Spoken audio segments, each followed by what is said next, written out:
This week we talk about that astonishing season finale of X-Men 97. We talk about a lot of other things happening in the Marvel animation universe, and a ton of other things happening out there in the pop culture universe. Welcome to the Infinite Taylorverse.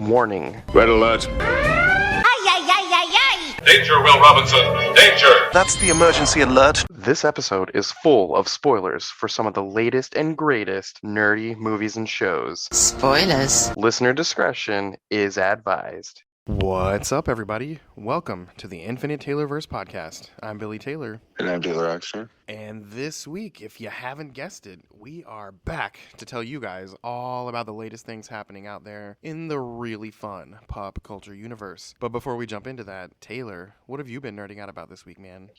I've been nerding out this week about Mass Street Soda Shop. Went over there and made myself a 6-pack of sodas, and they've all been really good this time, so I was very excited about that. Oh, that's awesome. That's a really fun place. Yeah.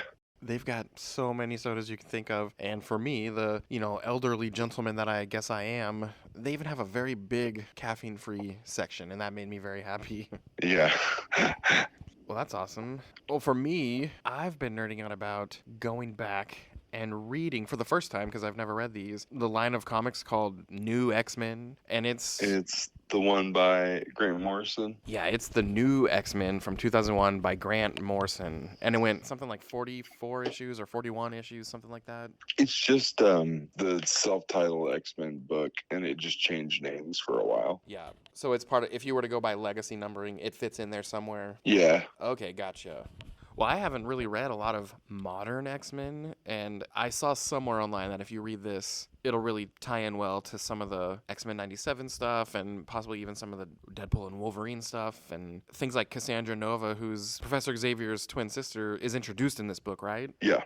So I've been reading it, and I've only been doing it for a short time. I'm only about 3 issues in, but so far I'm really liking it. Yeah, it's a fun trip, that's for sure, if nothing else. There's some really bad parts in it, and there's some also majoritively really good parts. Yeah, So. Beast looks very feline-ish in this book. Yeah, and they explain it. Yeah. How is mutant, is it degeneration or would it be mutant generation? I don't know. Whatever it is, it has been escalated. Yeah, it says something about it in the first issue, but it was a brief passing comment, but I figured they'll talk about it at some point in this storyline. Yeah, if it didn't happen in the, I want to say that happened in Astonishing, but I can't remember. Gotcha. But yeah, so far so good, and I'm just excited to see where the book goes, and I always like having a little bit of book knowledge with all these cool things coming to the big screen and the TV screen and everything. Oh, yeah. But yeah, speaking of nerding out about X-Men books, let's just kind of jump into what's been going on. What'd you think about that X-Men 97 season finale? It was really good. The show has exceeded my expectations. Oh, And then at the end, it's the teasers. If it keeps being as good as it is, and those teasers at the end are just like, had me frothing at the mouth, basically. Yes, we're kind of jumping ahead a bit, but obviously the way it ended and then that post-credits scene, we know season 2 of X-Men 97 is going to deal a lot with Apocalypse. Yeah. And, if you go back to that storyline where, Wolverine's adamantium gets ripped from his bones by Magneto, well, in the comics, it's Apocalypse who gets his adamantium back to him after a little bit of time of a little bit of self-discovery and self-loathing and all that stuff. So, yeah, I could see them going that route, and I'm sure it'll be a bit more of a summed up version, but I think it's going to be good. What if they do every season, they have a different character lose their powers and then get it back? Yeah, that'd be kind of crazy. Like Storm. There's something about that whole loss and then resolution that people really like. Yeah. But yeah, that was awesome. The amount of cameos in this episode was crazy. For sure it was. There were a few we've already gotten this season, but then a ton more, like the Silver Samurai. Then we got Iron Man and Captain America in the White House with the president. Yeah, they have Alpha Flight. Alpha Flight, yeah, that was crazy. And Yeah. I paused it to see. It looks like it was North Star, Psylocke, Cypher, Puck, and Aurora. Yep. Yeah, we also got Doctor Strange in the middle of a surgery and Uh-huh. Daredevil. Oh, and the one that really made me go, oh my gosh, was Cloak and Dagger showed up. Yep, there was that one. That was crazy. I was like, oh, that was a random one. Deep cut. Yeah. Also, you see Peter Parker and MJ together. And Flash Thompson was right behind him too. A lot of people might Yeah. not have noticed. And I did notice that. we got the group with Omega Red. I believe they're called the Winter Guard. Yeah, the Winter Guard. It's the basically it's Russian Avengers, Yeah. but they have more mutants, so it's kind of like Russian X-Men. But if the X-Men were a government team, like the Gotcha. Avengers. Yeah. But yeah, Omega Red, Dark Star, and Crimson Dynamo. That was kind of cool. Yeah. Oh, and then Morph turned into a couple of things. He turned into that dinosaur-looking character called Sauron, and also Mr. Fantastic. Mm-hmm. In that sequence inside of Magneto and Professor X's head, we saw Scarlet Witch, Quicksilver, Polaris. Yeah, all the kids. Yep. And then towards the end, we got to see that Mother Ascani, who turns out to be Rachel Summers, right? Yeah. So it's kind of convoluted and weird, but there's different Ascani people, but one of them is Rachel Summers. Yeah. And Nathan Summers in his what looked to be, 12, 13-year-old years, maybe, I don't know. Yeah, Nate Gray. And yeah, so many really cool cameos. This was not only full of fan service, but it was just very well done. And Insebanur, the Yes. before Apocalypse version of Apocalypse, which I Yeah. thought was really cool. And then, of course, the after credit scene was Apocalypse. So, Yep. yeah, going to be a lot of time jumping next season. Yeah, the show was awesome. It ended well, left you wanting more, and luckily season 2's already been greenlit, and a lot of it's done. They're just putting some finishing touches, I guess. But yeah, it was awesome. And it's kind of cool, after the success of this show, the person in charge of Marvel Animation, his name's Brad Wenderbaum, he said that the main focus moving forward with animation will come out of this X-Men 97 stuff. And a lot of people were thinking, oh, are we going to do Spider-Man 98 or, whatever else they want to call all these shows. And he said the main focus right now is going to be X-Men 97, but do not fret. Other characters from that era that we know and love are going to continue to show up and possibly even have much bigger roles than cameos. So I think that's pretty cool. Well, what shows were there at that time? The Marvel Action Hour, was X-Men, Spider-Man, Fantastic Four, Iron Man, Yeah. Silver Surfer. Yep. Are that all of them? That's all that I could think of. The big one for me is Spider-Man. Man, I love that show so much. Yeah. It's weird how, like, how I think all of the shows ended fairly on a cliffhanger. Yeah, I don't think Iron Man did, though. I think Iron Man ended because I think it ends him beating the Mandarin at the end. Gotcha.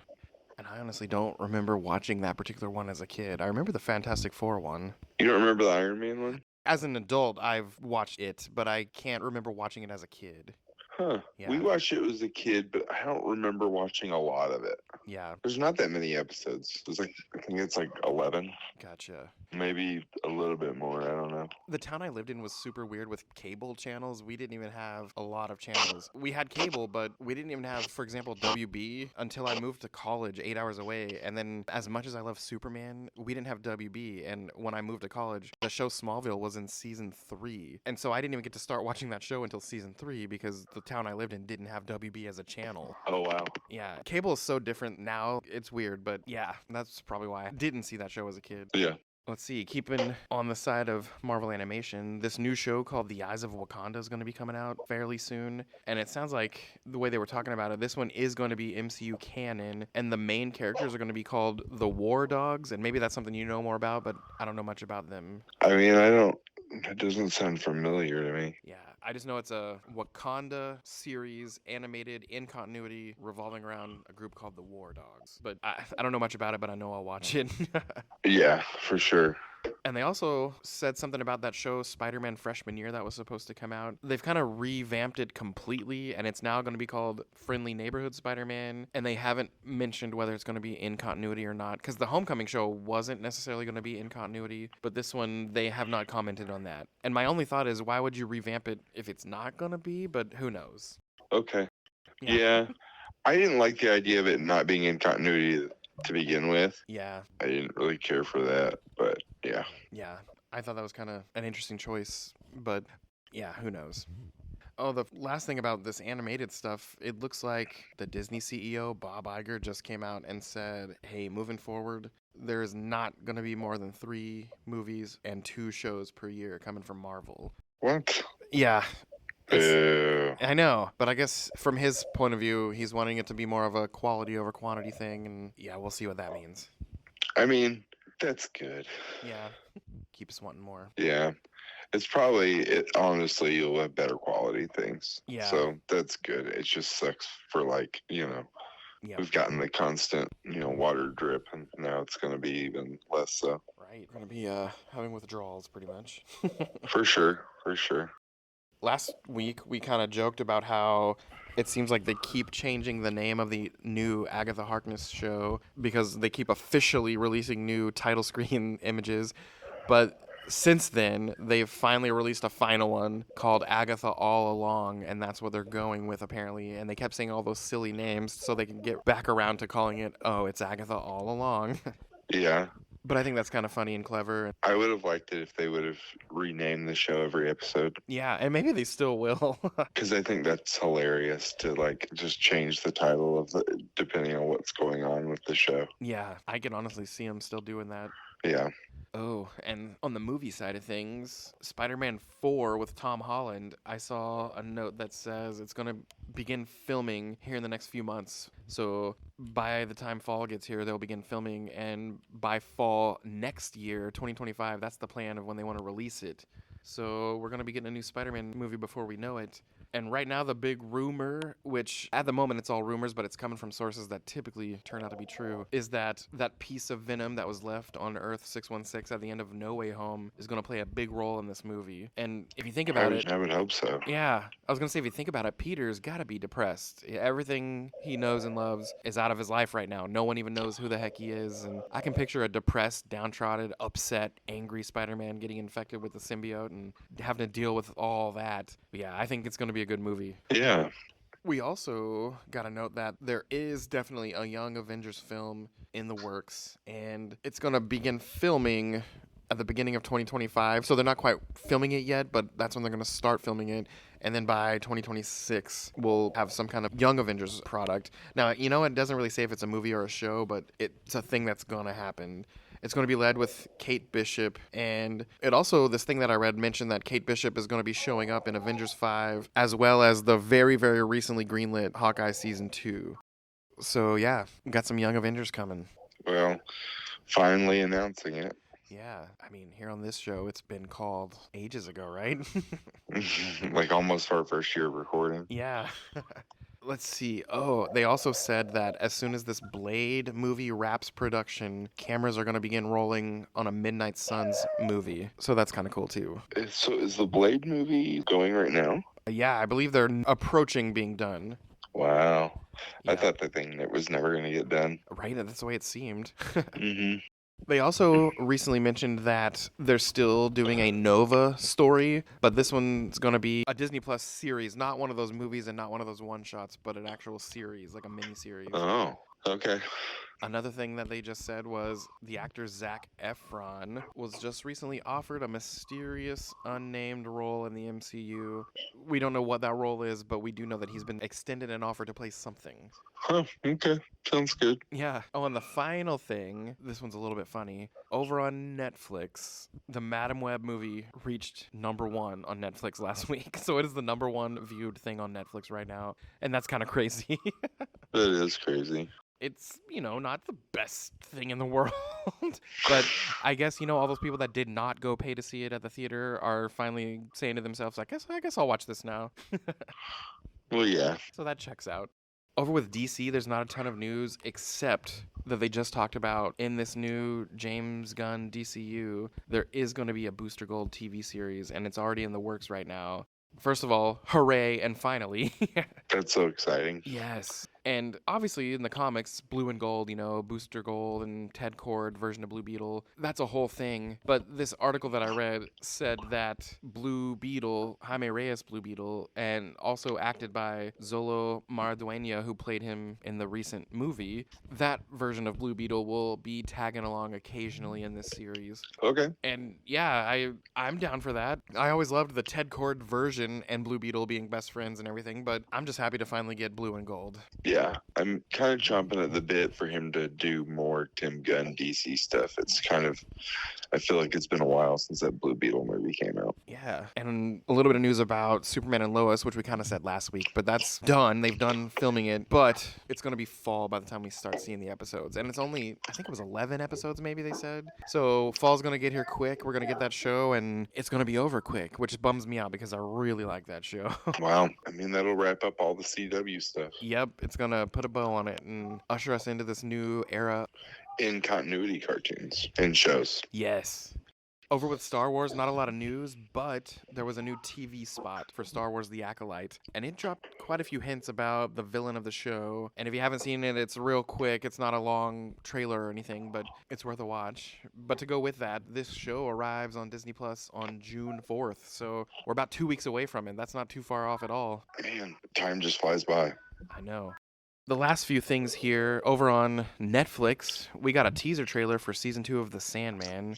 I really like Season 1 of that show. It's going to be awesome. I too. It's a shame there was so much of a gap between the two seasons, and I have to watch the first one again. I feel like that's a common thing amongst British television. Possibly. I don't really know. Because isn't the first one happen like before COVID or like during or something? I want to say there were like issues with that production. It could be. I'm not sure. But yeah, I'm excited for it. It was a really good first season. It had me hooked. Yeah.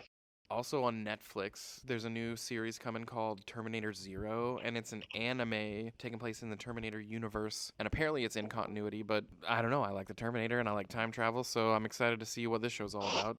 Yeah, that'd be cool. The idea of an anime Terminator show actually works really well in my brain. Yeah. Also, do you remember the 1980s movie called Time Bandits? I love that movie. Oh, man, me too. Well, Taika Waititi is rebooting it into a TV series. That's perfect for Yeah, him. yes, That'll it is. be good. I heard rumblings about a reboot, but I just saw recently that it's a series. It'll be a TV series, maybe a limited series, and Taika Waititi's the person behind it. So, yeah, it's going to be really fun, I think. Yeah, I have good faith in him. It looks like Lisa Kudrow from Friends is the main female protagonist. Oh, really? Yeah, I didn't see any other cast, just her. That's interesting. Yep. And the final thing I got on the list here, and I know you probably are not that excited about, but they released the first full-length trailer for the new big screen adaptation of Wicked. And oh man, again, I know you're probably like, no big deal, but man, oh man, I love musicals and that one had me going. Those songs from that musical are so good, even if you just listen to them as songs and ignore the whole musical thing. But one of the songs was in the background, and it's the one where the witch, Elphaba's her name in this version, kind of breaks out of this whole, I'm pigeonholed in this way that people think I am, but no, this is me. And, not to be cliche, it's a pretty powerful thing in this story. And they had the music going behind it, and she busts through the window in this trailer and is like, oh, the wizard, he's going to have to deal with me. And it was, I don't know, it got me, and I can't wait to see it. There's a 3-minute and 33-second trailer to that, too. Yes, I watched it several times. But yeah, Wizard of Oz nerds or musical nerds or all the above, that movie looks pretty good. Awesome. That's about it going on. We don't really have a lot of local stuff to talk about right now, but as for us here at the Taylorverse, I've been Billy Taylor. And I'm Taylor Oxner. And come back next week, guys. Same Taylor time, same Taylor channel. Bye. Bye.